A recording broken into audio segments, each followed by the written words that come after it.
It feels like ages, mate, we haven't spoken. I mean, we've been travelling the world, obviously, with Epic and doing all the education and learning stuff that we've been doing.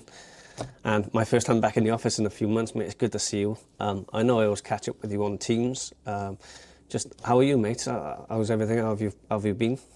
Really good, mate. Yeah, really good. Really enjoying the work that we do here about raising awareness, not only about the gambling addiction side of things, but how mental health really goes hand in hand with that addiction. So with it being obviously World Mental Health Day this coming Friday, how did you find that your addiction and the mental health went hand in hand?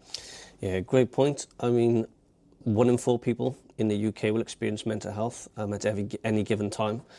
I think the most important thing in regards to your own well-being is prioritise you, make you a priority first. And I think, do you know, when I look back to my gambling, the first thing to go was actually my mental health, my anxiety, depression. I let all that get the better of me because the addiction had its hold on me.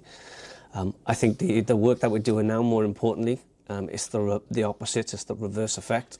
Now going out and educating and doing the work that we do has a positive impact on my well-being, because I truly believe now when I'm going out there, we're now making a difference. Well, you yourself, I mean, how do you feel? Do you ever struggle going back into the environment now when we're talking about gambling and things, or? No, I absolutely love what we do. I love delivering the sessions that we do and seeing how impactful they actually are. I mean, going back to my addiction and speaking about my addiction now on a regular basis, it really takes me to the point where, I mean, as you know in my story, my gambling was so secretive, hidden away from people. It really took my mental health into a seriously dark place. But looking back, I was always petrified of being found out and being caught. But the reality is that was the best thing that ever happened to me. And the one piece of advice I always give out to people is to always talk, especially with addiction. You think that you're alone and you think that you don't want to speak to people because you don't want to be judged. But once I got caught during my addiction, that was the turning point for me where I was able to actually get help. So what I perceived as the worst thing in the world, getting caught, turned out to be the best thing. I mean, looking back at your addiction, what would you say was the turning point for you, really? Because I know, obviously, with your story, it took you to some seriously low places as well. Yeah, in terms of rock bottom, everyone's got a rock bottom. And I think when you think of your overall well-being and prioritising it, the addiction has such a hold on you that's the first thing that goes. You made an interesting point earlier about the work that we're doing now in the industry, and that the one bit of advice I would give to anyone that's out there that's watching this or struggling, or even hearing is just talk. We're seeing it more and more now, where more people are coming out and engaging and loving the work that we're doing, because the education is key as to why we do what we do. And I think our own personal lived experience is at the heart of everything that we do. It's why it's so important that we go out and we work with the operators and everyone else that's out there to make sure that people know there's life beyond gambling addiction and that your well-being can get better. I always love sitting and talking with you, and we are living proof that life in addiction, your well-being can be a priority, and that as long as you're willing to put the hard work in.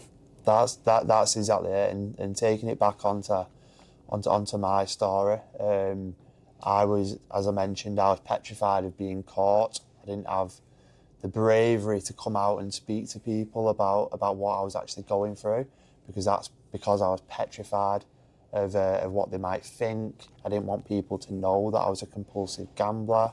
As I mentioned, by getting caught, or if I came out earlier to people and spoke about the issues that I was having, I could have saved so much heartache and so much pain to myself. In terms of the space that we're in and the work that we do, is it satisfying? Like, do you feel rewarded? Everything, the struggles that you've gone through, and now you're out here after the sessions. Do you ever get people like approach you after you've delivered one of our sessions to an operator, or what type of things do they say once you finish the session? They're always really, the first thing that strikes me is how interested and how willing they are to actually help people like myself and help people like you who struggled with addiction. We see it firsthand in every single session how much they actually care about the customers, particularly working in the industry. And that's the one thing that I find extremely inspiring, to see how much these guys actually care about the customers and how much they actually want to prevent people from going through things like we did.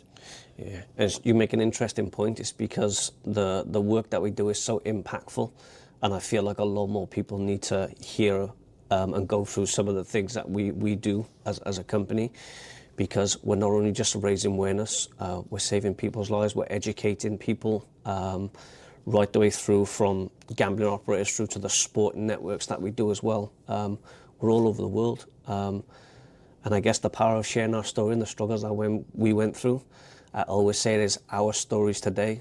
It could be someone else's survival guide for tomorrow, and I think a lot of people need to remember that.